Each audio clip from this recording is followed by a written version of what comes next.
ఒకటండి, మనుషులుగా పుట్టినాక మనం ఒకటి తెలుసుకోవాలి. ఇప్పుడు మనము ఒకరిని మాట అని లేదా ఒకరి కుటుంబంలో చిచ్చు పెట్టి వాళ్ళ ఇదికి మనము వాళ్ళ సంసారం విడిపోవటానికో లేకపోతే దేనికైనా మనం కారణమయ్యి ఆ పూటకి మనం సంతోషంగా ఉంటాము.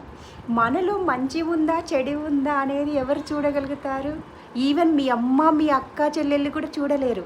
మనలో మంచి ఉందా చెడు ఉందా అనేది ఎవరు చూస్తారు?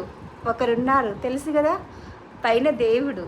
మనలో మంచి ఉందా చెడు ఉందా అనేది ఒక్క దేవుడికి మాత్రమే తెలుస్తుంది. అందుకోసమే మనుషులుగా మంచిగా ఆలోచించండి.